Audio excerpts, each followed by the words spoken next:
नमस्कार, स्वागत है सिविल अड्डा पर।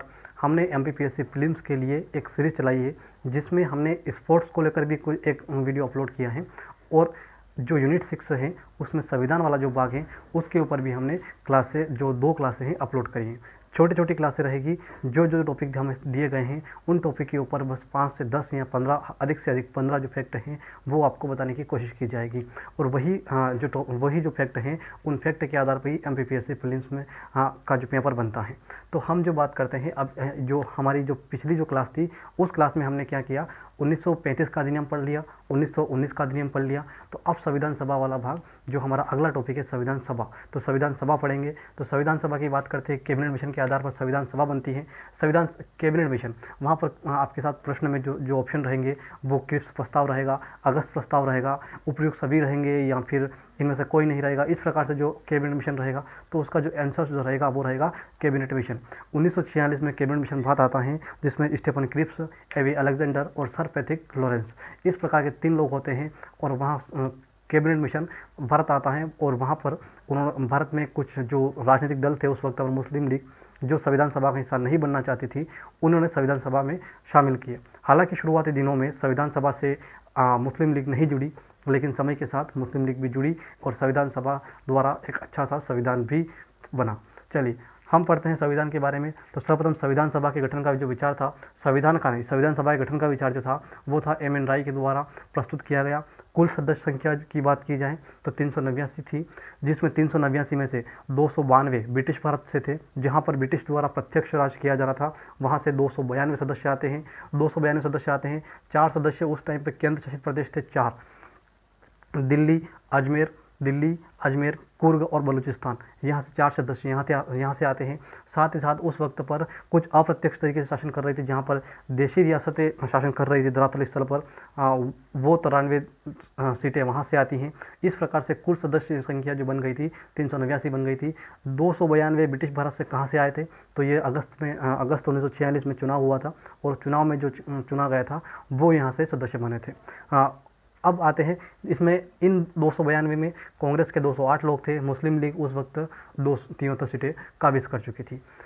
पहली बैठक संविधान सभा की देखते हैं, पहली बैठक कब होती है, तो ये हुई थी 9 दिसंबर 1946 में। और 9 दिसंबर 1946 में संविधान सभा का स्थायी अध्यक्ष न होने के कारण से सच्चिदानंद सिन्हा को, डॉक्टर सच्चिदानंद सिन्हा को अस्थायी अध्यक्ष बनाया गया था। अस्थायी अध्यक्ष क्यों बनाया गया था, क्योंकि ये वरिष्ठ थे सबसे, इस कारण से इनको अध्यक्ष बनाया गया। साथ ही साथ ये जो अध्यक्ष बनाए गए थे ये फ्रांस की तर्ज पर, यानी कि फ्रांस के संविधान की तर्ज पर कि वरिष्ठ को सबसे पहले ऊपर बिठाया जाए, तो इस कारण से वरिष्ठता के आधार पर इनको अध्यक्ष बनाया गया। दूसरा जो बात आती है वो थी सेकंड, जो 11 दिसंबर 1946 को, जहां पर उद्देश्य प्रस्ताव भी प्रस्तुत हुआ नेहरू द्वारा। यहाँ पर राजेंद्र प्रसाद को स्थायी अध्यक्ष बना दिया गया। तीसरी सभा 13 दिसंबर 1946 को होती है। उसके बाद भारत विभाजन के पश्चात जो सीटें बचती हैं उनमें से बहुत सारी सीटें जो वर्तमान बांग्लादेश वाला हिस्सा है और पाकिस्तान वाला हिस्सा है, ये हिस्से अलग हो गए थे, तो 299 सीटें हमारे पास बच गई थी संविधान सभा में। चलिए और क्या फैक्ट पढ़ने को है इसमें। महिला अगर पूछी जाए, एक बार महिला पूछी गई थी, तो संविधान सभा में कुल 15 महिलाएं थी। 2 वर्ष 11 माह 18 दिन जो लगे थे, समय जो कितना लगा था, 2 वर्ष 11 माह 18 दिन। और क्या क्या कार्य किए थे इन्होंने और संविधान सभा ने, तो मई 1949 में इन्होंने राष्ट्रमंडल की सदस्यता ग्रहण करी थी। राष्ट्रमंडल यानी कि वो देश, उन देशों का संगठन जो एक समय पर ब्रिटेन का औपनिवेश रहे हो या ब्रिटेन के गुलाम कहे जाए या औपनिवेशिक देश जो कहे जाए। गुलाम शब्द उसके लिए प्रयोग नहीं, अच्छा नहीं लगता, लेकिन जो औपनिवेशिक शब्द हैं ब्रिटेन के औपनिवेशिक थे कभी न कभी। तो वो जो अभी जो देशों का संगठन था कॉमनवेल्थ में, वहाँ पर मई 1949 में भारत शामिल होता है और ये कार्य किया गया था संविधान सभा के द्वारा। चलिए आगे बढ़ते हैं। 22 जुलाई 1947 को उन्होंने राष्ट्रीय ध्वज अपनाया।